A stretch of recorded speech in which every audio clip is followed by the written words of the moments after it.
बिस्मिल्लाहिर्रहमानिर्रहीम। अस्सलाम वालेकुम। क्लास 5 का आज हमारा 24th लेक्चर है बच्चे, जिसमें हम एक्सरसाइज 2B हमने जो स्टार्ट की थी उसको कंटिन्यू करेंगे। पेज नंबर है 35। सब बच्चे ये बुक निकाल लें अपनी। अब इसमें क्वेश्चन नंबर 2 तक हम कंप्लीट कर चुके हैं। क्वेश्चन नंबर 3 हमने स्टार्ट करना है। वो कहता है select the correct answer from the given options. बच्चे मैंने पहले ही मार्क किया हुआ है, इसको आपको मैं एक्सप्लेन भी कर दूंगा और उसके बाद फिर आप लोग इसको प्रैक्टिस भी कर लेंगे। द प्राइम फैक्टर्स ऑफ 195 के प्राइम फैक्टर्स बनाने हैं। तो सिंपल इस तरीके से आपको मैंने फैक्टराइजेशन का तरीका बताया था प्राइम फैक्टर्स फाइंड करने का। वो आप फैक्टर्स फाइंड करेंगे और देखेंगे कि उसके फैक्टर्स कौन से बनते हैं। तो जब मैंने उसको सॉल्व किया तो आंसर आ रहा था 3, 5 और 13। तो ये उसके फैक्टर्स बन जाएंगे। उसके बाद highest common factor of 75 and 45। हमने 75 और 45 का हाईएस्ट कॉमन फैक्टर लिखना है। तो आपको मैंने बताया था कि आप पहले 75 के फैक्टर्स बना लें, फिर उसके बाद 45 के फैक्टर्स बना लें और फिर दोनों में जो कॉमन वैल्यूज आ रही होंगी उनको हम मल्टीप्लाई करके लिखेंगे तो आपका आंसर 15 आ जाएगा। एलसीएम लेना हो अगर हमने, तो फिर हम देखते हैं इसके फैक्टर्स कौन कौन से। तो ये वैसे ही प्राइम नंबर्स आ रहे हैं, तो फिर हम क्या करेंगे, इनको आपस में मल्टीप्लाई कर लेंगे। तो 5 3 15 और 7 से जब मल्टीप्लाई होगा तो आंसर आ जाएगा 105 और वही इसका एलसीएम भी होगा।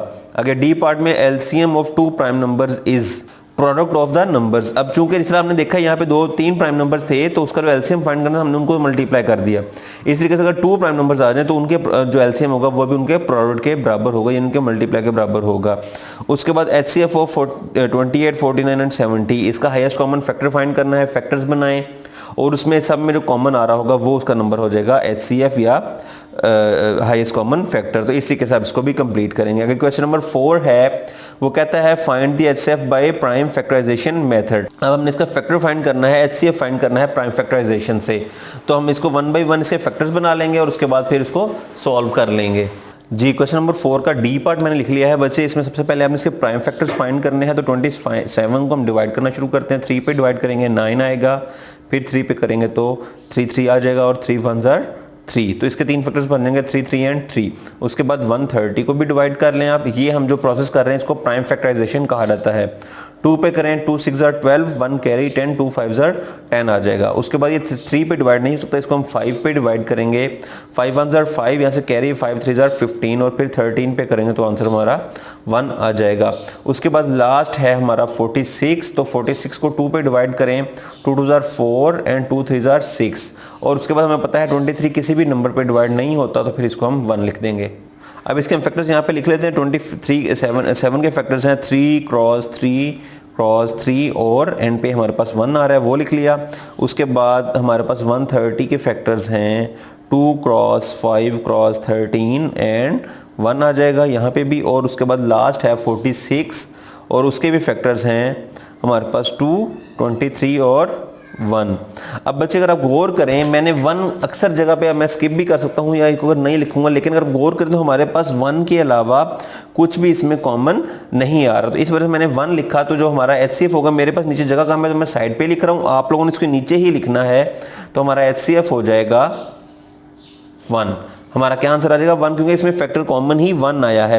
लेट्स सपोज अगर हमारे पास कोई और एक नंबर कॉमन होता तो हम उसको 1 से मल्टीप्लाई करके यहाँ पे लिख देते हैं, लेकिन चूंकि एचसीएफ सिर्फ एक ही वैल्यू कॉमन आई तो वो इसका एक ही वैल्यू हो जाएगी, वो 1 हो जाएगा।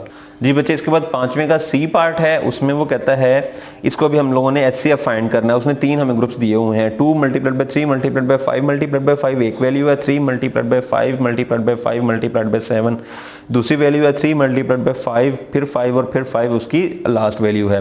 तो सबसे पहले हम देखते हैं 2 कॉमन नहीं आ रहा, फिर एक वैल्यू 3 जो है वो उसके अंदर कॉमन है, तो इसको हम हाईलाइट कर लेंगे। फिर उसके बाद 5, ये देखें यहाँ पे सब में कॉमन आ रहा है तो मैं उसको भी हाईलाइट कर लूँगा।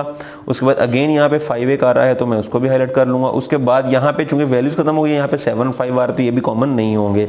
तो अब आपने इसका एचसीएफ फाइंड करना है। तो आप क्या लिखेंगे, 3 एक दफ़ा कॉमन है तो 3 लिख दिया, फिर 5 आया तो वो लिख दिया और उसके बाद अगेन 5।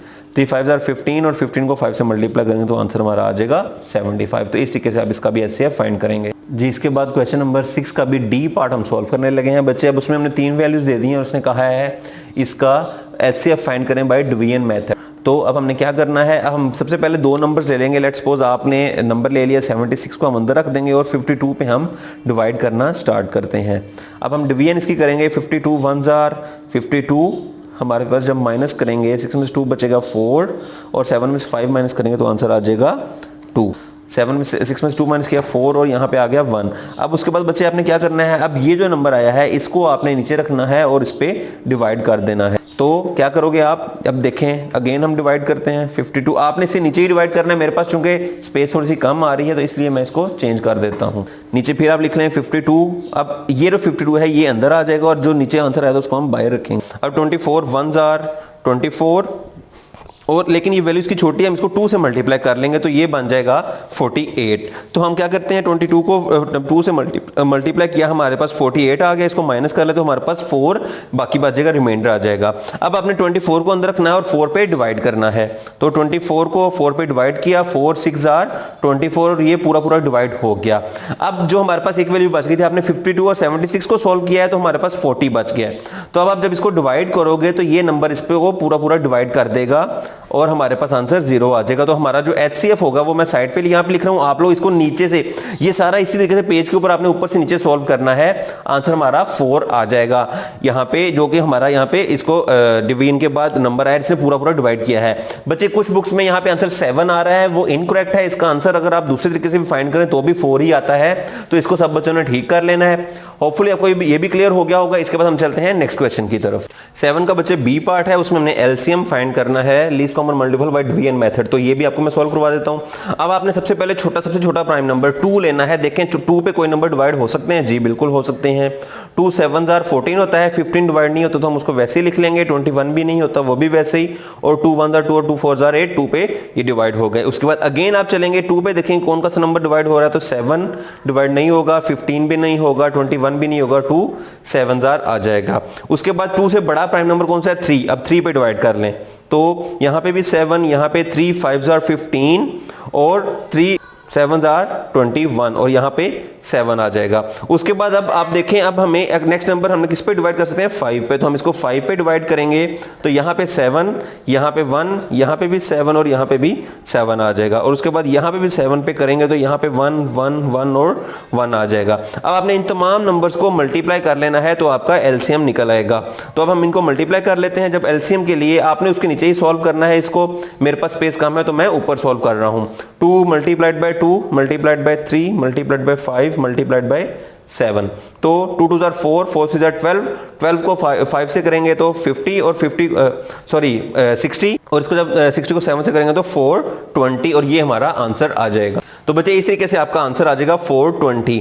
तो आपके इसमें भी कुछ बुक्स में आंसर 1 दिया हुआ है, कुछ में और आंसर दिया हुआ है, लेकिन वो इनकरेक्ट है। वहां पे आपने एलसीएम क्योंकि फाइंड करना है तो आपका आंसर इस तरीके से आप लोग डिवीजन मेथड के लिए सॉल्व करेंगे। तो अब बच्चे आपने ये सारे पार्ट्स कंप्लीट कर लेने हैं। होपफुली आपको क्लियर हो गया होगा। Thank you.